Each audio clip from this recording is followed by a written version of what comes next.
Gary Heseltine. He has been in the British Transport Police Force for 24 years, and 19 years of which he was a detective constable.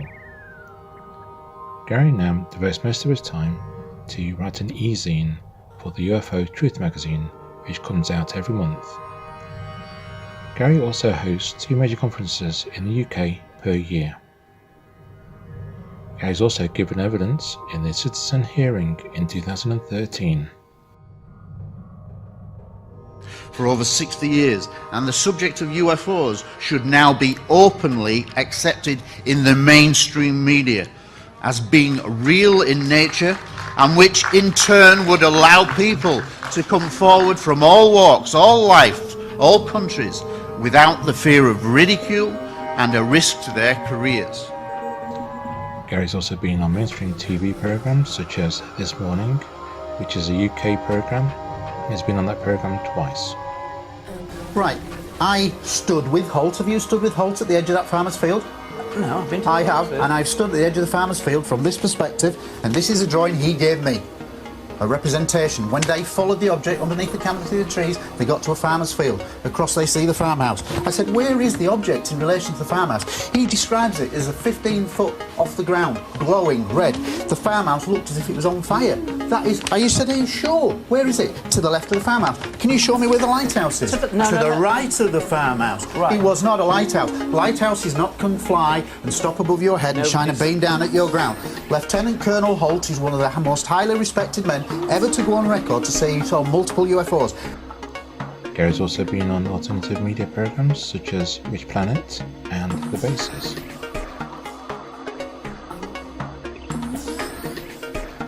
We're delighted that Gary Heseltine has invited Tonight Planet to his home in Holmfirth to talk about his background, his own UFO sighting, and also the Synchronicity which has led him to the research in the UFO field.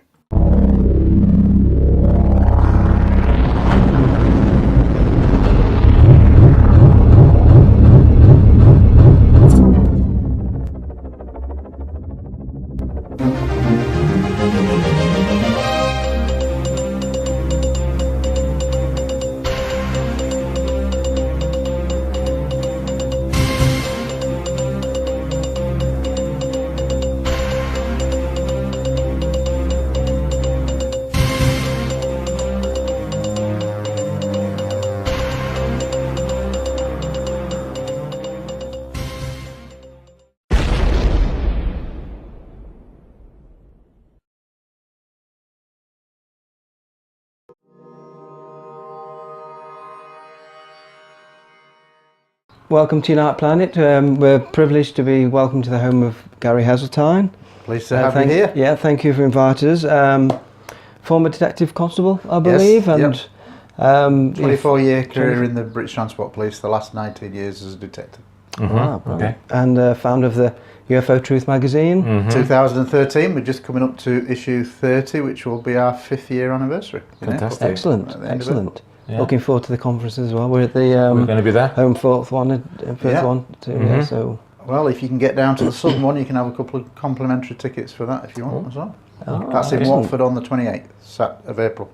Saturday the 28th. Okay. Well, we'll see what we can do. Yes, okay. Excellent. Yes. Yeah, cool. Thank Marvellous. you. So just start where you first got into ufology and what spurred your interest, and I had a sighting when I was 16. I've told the story many times, but cutting a long story short, I was walking my then girlfriend home in Scunthorpe, which was my hometown in Lincolnshire, or rather the suburb of Ashby in Scunthorpe. And as we were walking past what you would say were comprehensive school fields, where I went to, Frederick Gough, and then on the other side of this long footpath there was a large allotments.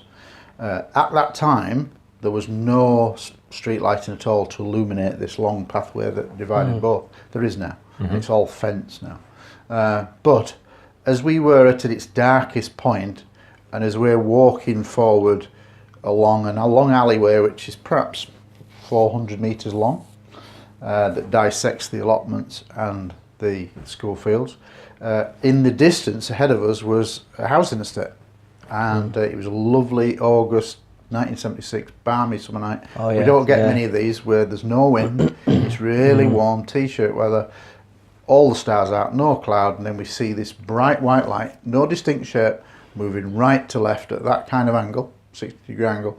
As it moved, we both looked at it, and as soon as if this is the path going forward, as soon as it went past us and we therefore were behind it, all the housing in front of us that was behind the object's flight path, power cut. So it was really strange. The girl who was called Dawn, she was kind of like shocked, and she reacted to that because we didn't know what it was, no noise.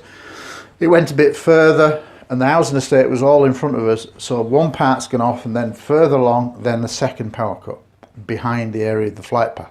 Now, it was moving very slowly in the general direction of where we'd come from, my home, which was on Baysdale Road, which was probably a mile and a quarter from that location when we first saw it.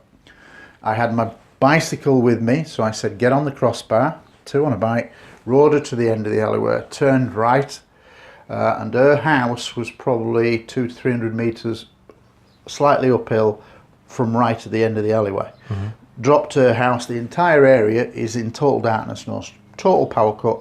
Everybody's, when we got to her mum's scrambling around to get candles, etc., because there's no power anywhere. I just literally drop her off and said, I'm going to try to catch this thing up, race like mad, back down the same alleyway, come out onto what's called Grange Lane South, which is a long road in Ashby, and it takes you towards my house, and the whole area is still in darkness, total power cut. But near to where I lived, the road of Grange Lane South, if you look on a map, it bends and curves to the left. And as it was on the bend, the power was on.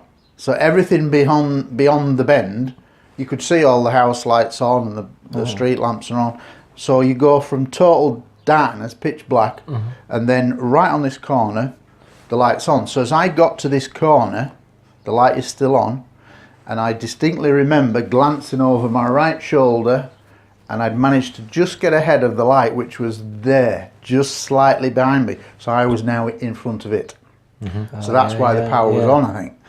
I go around a corner, which is Grange Lane South, turn right onto what's called Westerdale Road, and then go about 50 metres, and then it turns right onto Baysdale Road. I lived at number 3, so it was at the top of the road. Still power on.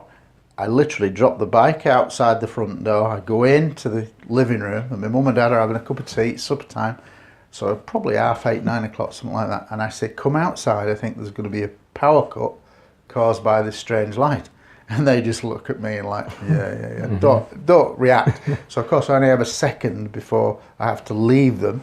So I run through the hall, out into the kitchen, through the back door, into the back garden, down to the bottom of the semi-detached garden, turn around to look back at my house, just in time to see the object, which is now slightly higher in elevation, literally coming over my rooftop. And I do something that now I look back and think, why do people do things instinctive? But as it came towards me, I put my hand up like I'm answering a question in class. And I guess it was to make the 90 degrees. But as soon as the object went over and passed me 90 degrees, entire area plunged into darkness. And that's ridiculous, isn't it? How can I predict a power cut? It's absolutely impossible. So I realised that at that point, having moved from one geographical area to another one, that whatever that light was, and I don't know what it was, but whatever that light was had interacted with the power grid, because that was the only common, consistent, thing to link it. So that's how it started. Only thing you could do in 1976, because we're talking a long time ago, it was just prior to the VHS, Betamax era. It was literally a year before that, certainly in the UK. So the only thing that you could get was literally books.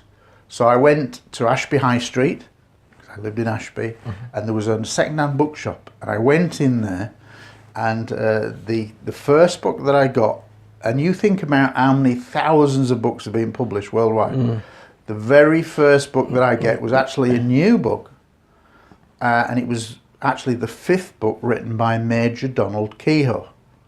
Now, if you know your history, you'll know that he is one of the pioneers. He was the founder of NICAP, the aerial organisation in the USA, and he was an ex-military man, Major Donald Kehoe, and he actually is still a major hero for me, because he said from the off, because of his military background, he was getting stories from pilots, radar officers, senior military commanders, and they were telling him these things are real. And he was one of these people that went on TV, a bit like me. If you get a chance to go on TV, what do you think it is? I think it's ET. He would say interplanetary, of that, because that was the era of the 50s. But he was a hero. But you think that was the very first book I got, and it was called Aliens from Space, which is his 5th book, his last book. But of all the bars in all the world, and what's even stranger, and if you've had experiences, like you say, you've had experiences throughout your life, then you realise that a word that I didn't know at that time, which was synchronicity. Strange things happen that you put down to coincidence, but they happen too many times for it to be a just coincidence. I agree. But with that Major Donald Kehoe book, in that there is reference to the New York blackout of 1965, allegedly where the eastern seaboard was plunged into darkness for about 6-7 hours, and apparently that was due to UFO activity. And they even made like a Hollywood film, not a UFO film, but they just did a story based around the fact that New York was cut off for 6 hours kind of thing, and everything stopped. But yeah, so again, for me, I got some kind of validation that this thing had happened before, i.e. an object causing. Now, what's the odds of that? That in the very first book that you get these validations. One, arguably the top 3 people in the history of the subject for his beliefs, and 2, that it has this reference to a similar situation, not on the same scale, but a similar kind of thing.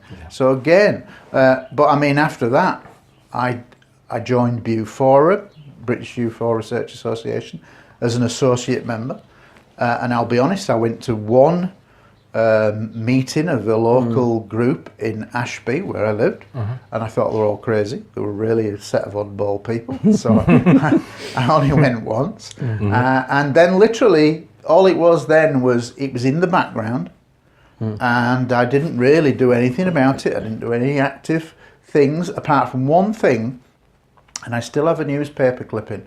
And I look back now and I think it's quite odd, really, because I was so young and didn't really know that much. But in Scunthorpe, they opened a new film theatre, and to mark the opening, they asked for people to come forward and take part in like a UFO themed day, and in the evening there was going to be a special presentation of how UFOs had been shown in the cinema. And in 1976, the presenter was a guy called Philip Jenkinson. You know, we think of Film Night. He was the guy on BBC, and he came to do a special presentation. But early on in the day, they started off with showing footage that had been gathered at Tremonton, Montana, Great Falls, Montana, various other little bits of old cine newsreel kind of thing. And I presented that and did the opening speech, and I think I was only 18 or 19 years old. And I've still got a newspaper clipping, but I actually can't remember quite how I managed to get that position, because I certainly wasn't doing anything in terms of active research or anything, but I think it must have been through an ad, come forward, and because I was quite happy talking, they said, oh, you can open it up. But yeah, I remember opening up the Scunthorpe Film Theatre, and then being there at night when Philip Jenkinson does his sort of montage of film sequences, UFOs throughout the ages on cine film. So that's my introduction. I then kind of went away, had a life, had a couple of kids, went in the Air Force, didn't do anything in the Air Force at all. But always, if there was something on TV, I'd watch it. But I read books, but it really went into the background. And really, you then got to move it forward about 18 or 19 years, which seems ridiculous, really. But this is when you sometimes, like what you're doing now, something tells you to do what you're doing, to come together now and embark on what you're doing now. Yeah. You know, you could have done it 10 years ago, but it's just the way that life Exactly, works. yeah, yeah. Well, for me, what happened was, and it sounds really strange because I don't usually remember my dreams, but I had a dream, 2 important dreams. But the first important dream was, I'd obviously been, the catalyst for the dream was around 1996, 97.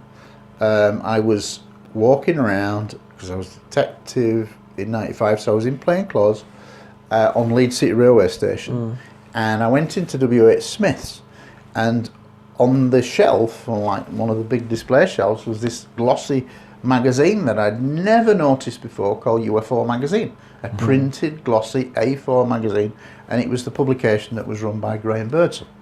And it was a beautiful magazine, and I'm thinking, I've never seen this before. And suddenly it kind of just reinvigorated my interest.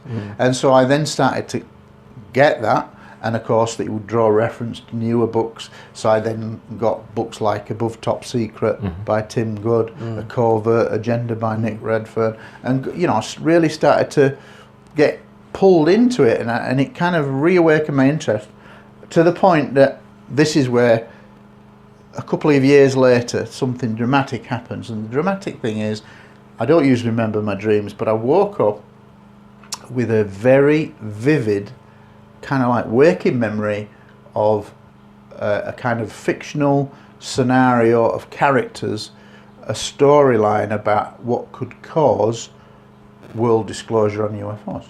It was like an American Hollywood blockbuster. What could cause, trigger disclosure, and it was, and I named it Conclusive Proof.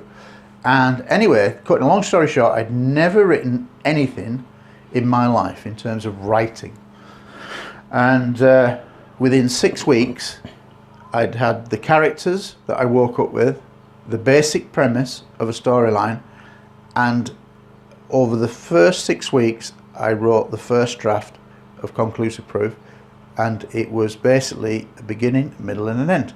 Now, I had the beginning, and I didn't know the middle, and I didn't know the end, but over 6 weeks I then found that I could actually write. So that was quite a strange thing. And yes, it wasn't written anything like in proper film formats and things like that, but it was written. And of course that began your learning process on how to do that properly. But basically, the thing that happened then was, I read it, and my wife read it, and she said, "Oh, this is really good." And after a while, I redrafted little bits of it, and I thought, well, I want some kind of validation. So I printed off a copy, the big thick copy, and I took it off, showed 1 or 2 trusted colleagues at work, police officers, and they all came back and they said, "This is great. This made a great film, real page turner." Okay then. So in the end, probably 15 of my colleagues read it, and they all glowing about it. But of course they're not ufologists, so I needed some kind of other validation. So the strange kind of thing was, and this would be probably around 1999, 2000, I then decided I'm going to really try for the stars, as it were, and I'm going to send a copy to Graham Birdsall, the editor of UFO magazine. And I remember, now this is really, again, one of the strangest things. UFO magazine could have been printed in Edinburgh, Wales, London. Guess where it was printed? In Otley, 11 miles from where I worked. Now, is that not a bit weird? It just made it accessible. So I remember driving across to their offices that were then in Otley, 11 miles away, which is really a suburb of Leeds, really. And I remember driving over on a Sunday afternoon and nervously pushing this brown envelope through the letterbox, thinking, I'll never hear anything more. Well, I didn't hear anything for about 6 weeks, and then one tea time, Graham Birdsall, out of the blue, just rings me up, and just as cooking tea, and I was absolutely thrilled. And he said, "Oh, this would make a great film. I'll help you in any way I can," which was really nice. And he even gave me an A4 printed letter with his review, which I still have on my wall. I think that's dated 2000. And but from that, you see, he then said, Well, I do a 3-day conference in Leeds every year, big international conference, like what I do now, but he did a Friday, Saturday, Sunday at Leeds University, and he used to have 700 people a day. That's what he'd built up, and he'd done it for about 20 years, and he'd built up to about 700 people a day. Major international conferences, flying in the likes of Stanton Friedman, Roger Lear, everybody you can think of appeared there, and it was the biggest conference in Europe. And he said, "Oh, I'll give you some complimentary tickets." And he said, "Come down, see what you think." And I went, "All right."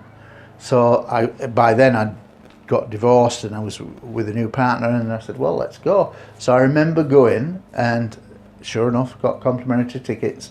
And I remember listening to the conferences and basically just being enthralled by what was going on.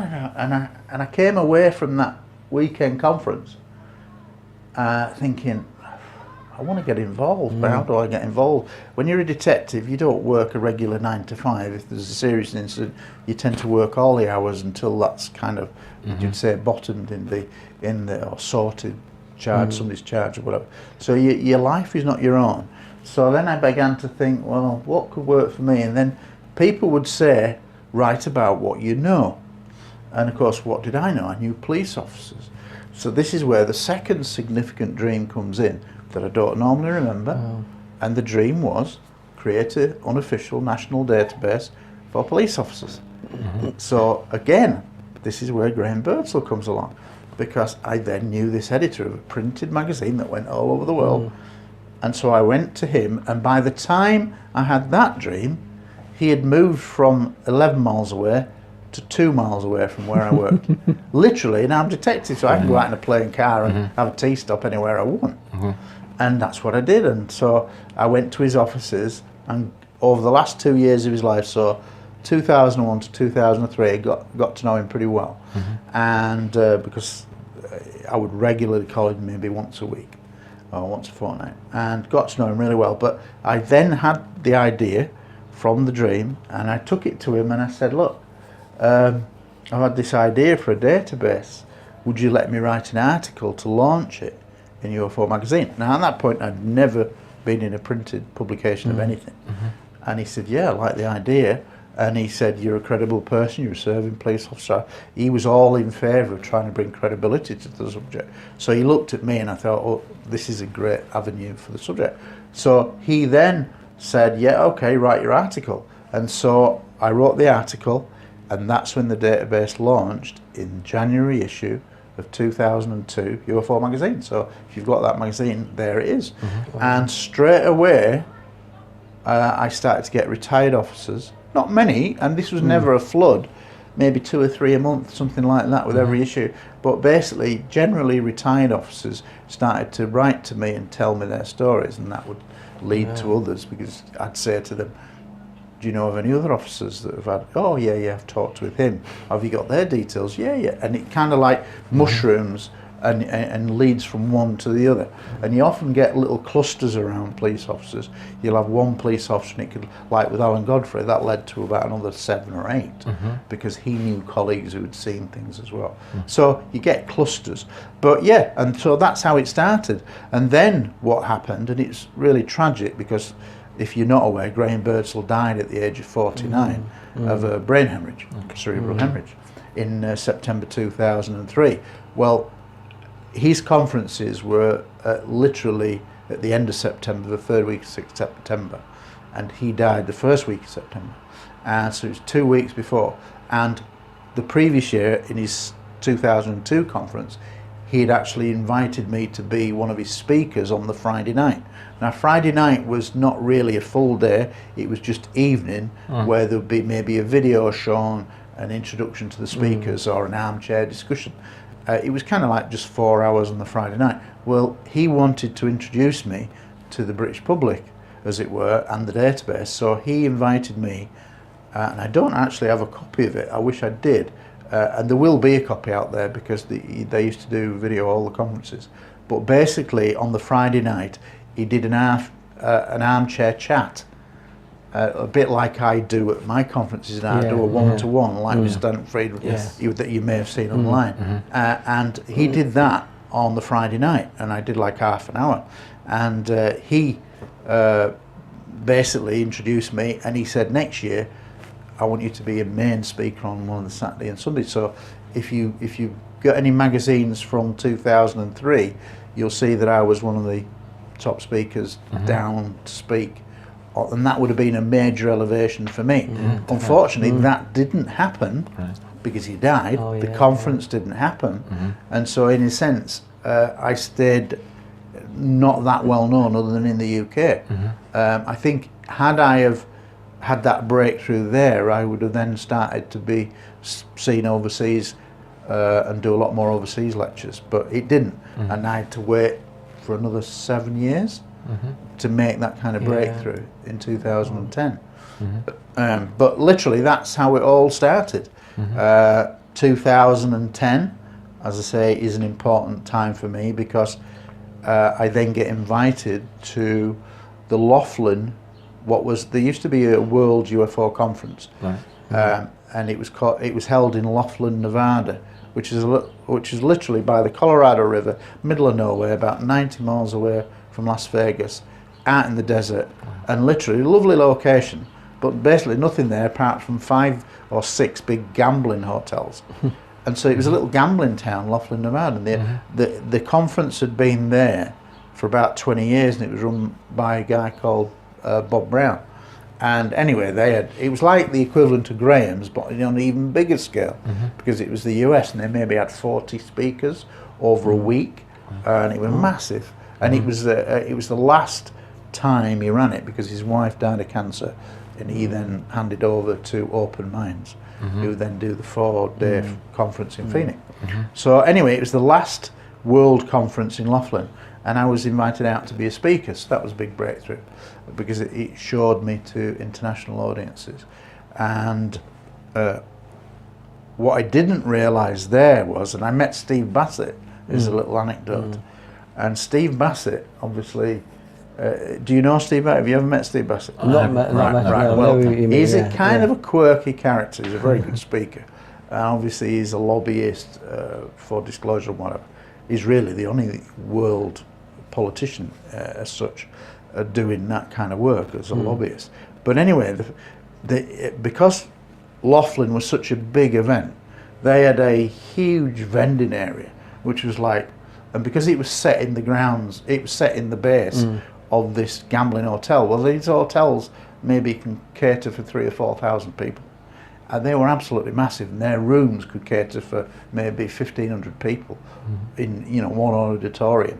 They would often then convert for meals and conventions for this and the other. So anyway, huge audiences. But the vendors' hall was the biggest one I've ever seen. It was like half the size of a football field. It was massive. Anyway, in amongst all that, Steve Bassett walks in with his entourage, as it were, which is a bit odd, but he was a big player, as it were. And anyway, Steve Bassett, I'd never met him. Anyway, he came up to me, and unbeknown to me, he'd listened to my lecture, and he went, "Yeah, good lecture. Didn't like the colour of your slides. I'd use that black as a background." And he walked off, and I thought, you arrogant son. A bit abrupt. But anyway, unbeknownst to me, and then just 3 months later get an invitation to go to one of his EXO conferences in Washington DC at the National Press Club. Well, the National Press Club's a pretty big deal. It's 2 blocks short of the White House. It's the most prestigious press club in the US, and all the prime ministers have spoken there, all the American presidents, John F. K, Gorbachev, even film stars, Morgan Freeman, everybody, every man and his dog, Ronald Reagan, has spoken at the National Press Club, and that's where it was. And I thought, this is pretty good. So I went out there, and he gives me the World Disclosure Award, which is, it was called the PRG Disclosure Award, but very prestigious, and essentially it was the World Disclosure Award for the database. Totally came out of the blue, but the anecdotal thing was, on the Saturday night of the Presentations Award, they did the presentations, and then it was like much more light-hearted, and he steps up, because he was the host. And then he kind of goes into a 90-minute comedy routine, like stand up. And I'm thinking, is this the same guy? And and his stand up was brilliant. He was such a witty guy, and I thought, this guy is he's pretty complicated, but it's not quite my first impression. And I've obviously over the years got to know him pretty well, and we get on really well. But yeah, that was an eye opener, because you talk about nothing like your first impressions. So yeah, so ever since 2010, I've been doing international lectures. In terms of turning it around to how the magazine began, that began to formulate from about 2010 onwards, because as I started to do the international lectures and whatever, I kind of thought, well, something is pushing me or compelling me to do something, and I found that I was very comfortable in front of the media. I'd done a fair few documentaries and things like that. It honestly didn't bother me standing in front of 500-600 people. So most people would run a mile, but it didn't bother me. Water off duck's back. So I felt myself being pulled more and more.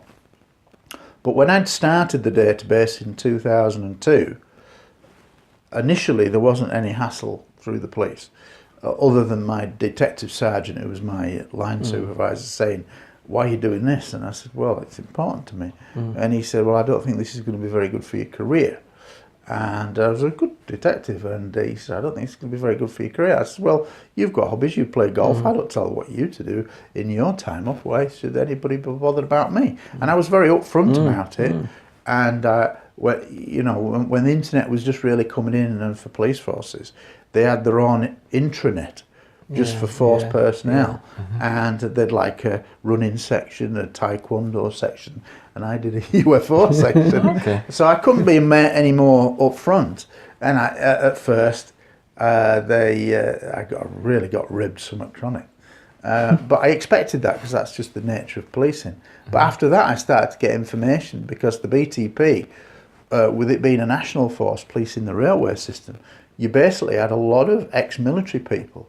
And I started to get emails through their own force intranet saying, like, I was in the military there and I had this UFO experience. And I started to get sightings from my own officers, as it were. So I knew I'd touched a nerve. And at first, there wasn't a problem the first 5 or 6 years. But then over time, as I started to get a lot more publicity, and I got a lot of national press, and certainly initially, I'd get pulled in and say, "Oh, we don't want you to mention your collar number anymore," because I'd put detective constable. I'd always put unofficial, but this is what I was. We don't need, just can't put that on your website and whatever. So it started to be just a little creeping in, but that culminated in 2009. If you know your history of the UK, that's when the MOD suddenly decided to close its UFO reporting facility, which had been going for about 50 years. So if somebody had a sighting, they'd either ring the military or they'd ring the police, and the police would get them to fill in a form, or fill in a form on their behalf over the phone, and then it would be sent to the MOD, telex or whatever, over the years. And that had gone on for years. This is where, when over recent years, they've released all those documents, kind of thing. That treasure trove of documents, although most of it is correspondence. But anyway, literally when that happened, I thought, well, this is an opportunity for me to write to each police force and say, look, I do this in an unofficial capacity. You are still going to get sightings despite the MOD closing its desk. What are you going to do with them? Would you then send them to me, or at least give my details to the people who are making the sightings, so that they can then up to them whether they report it? And I initially wrote to 38 police forces. Well, there's actually 43, but I didn't have enough stamps. So I only wrote 38. But I sent them out, and then I included my own force, Chief Constable. So I wrote the Chief Constable of all of this. And anyway, within a fortnight, about 20 odd forces had responded back to me and said, weren't aware of this, thank you for letting us know, we'll consider this at the next strategic meeting. But within that first 2 weeks, 2 forces contacted me, which was surprisingly where I was from, Humberside. Scunthorpe is in a Humberside place, and Suffolk, if you think about Wrentham, that was Yeah, one of the yeah, two. yeah. And they said, we're happy to make you what's called a SPOC, single point of contact, SPOC. And we will do that. And I thought, yes, I've cracked it. I'm going to get all these sightings. And then what I didn't realise is then I was just about to go on a course, and my area commander, who was a chief superintendent, pulled me in literally the night before, and he said, I think you've written a letter, haven't you? I said, yeah, I wrote to all the police forces, but it was unofficial, and I made it clear I'm doing this in off-duty capacity.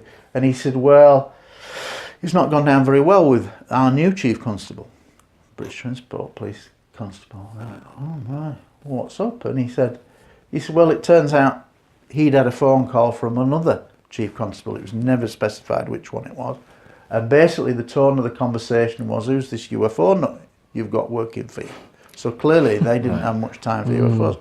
But anyway, obviously my chief constable felt embarrassed, and instead of just saying, well, he's a good guy, blah, blah, blah, he didn't. He obviously caved in. And so he then instructed my chief superintendent to begin misconduct hearings against me for bringing, allegedly, the force into disrepute. Now, I said, well, how can I bring the force into disrepute? I said, I've told them I'm in an off-duty capacity, I have this database, I have an interest in the subject. You know, it's not like I'm chained myself naked to the railings outside of Parliament and said, oh, mommy, kind of thing. Yeah. I haven't done anything embarrassing and that the force weren't aware of. But anyway, that led to a year investigation. So that's hanging over you. Misconduct hearings are very serious in the police. And there's level 1 and level 2. Well, at first, for the first 6 months, you didn't know what it was going to be. Is it going to be a level 1, which means you could get sacked as a punishment? And a level 2, which is a fine stroke 12-month rent warning, right? Well, anyway, that process lasted a year because they don't do things quick. So you've got that hanging over you, and it was then deemed to be a level 2, and I ended up getting fined and a 12-month written warning. And if you've ever been part of a massive organisation, you can't beat a massive, unless you're rich and you've got unlimited resources to barristers, which I didn't have. So you literally can't win. And if you win, they find a way to get you back. And I'd seen that 1 or 2 times over my 24 years. So basically, I decided to plead guilty, which was an offer mitigation, because you can't. They get you on technical regulations, you know. And they said, "Well, did you seek permission to write the letter to the MOD?" And I went, "No, I was writing an off-duty letter." Well, there technically you should have told the force and blah blah blah. So they get you. They find a way to get you. So you had to plead guilty, and you offer circumstances, and then you ended up getting this 12-month written warning. But that said to me, so this was all over in 2010. So 2010, I would then be coming up to 50. And I'm thinking, if they want to find a way, they'll find a way to cause me problems. So in a sense, I saw it as the writing on the wall. So it unsettled me, because when you get dropped on from a great height, it doesn't enamor you feeling loyal to your force. And the irony is that when I left the force, and I'll say this, and I'm not sure I've ever said it on camera, but when I left the BTP in 2013, after 24 years, I could have gone another 6 years, but by that stage I decided to retire and do the magazine. You have a farewell chat with your area commander, and he was still the same guy from 3 years earlier, and it will be in the book that I'm writing about Brufors. But anyway, and I will name him in the book. But basically, I went in and I had my farewell chat, and I always got on with him all right. And he kind of, at the time he told me that it was going to be going to misconduct, he looked embarrassed, because we'd always gotten fine. But anyway, he was obviously following orders. But anyway, during our chat, he told me that he'd had a UFO sighting himself. Okay. And he knew of a colleague who'd had one as well. So I thought, well, that's kind of ironic, isn't it? that you didn't fight for me and say, I'm sorry, Chief Constable, but I've actually seen something as well. So I think this guy, I think we need to cut him a bit of slack here. And he could have avoided all that. So I was pleased in one way, but it made me a bit resentful because I thought, well, you could have batted for my corner there, and he didn't. Yeah. And it was basically, new Chief Constable, we're all a bit scared of him. I'll just follow orders. And I just thought that was weak. But it was nice for me to know that he kind of did empathise a bit.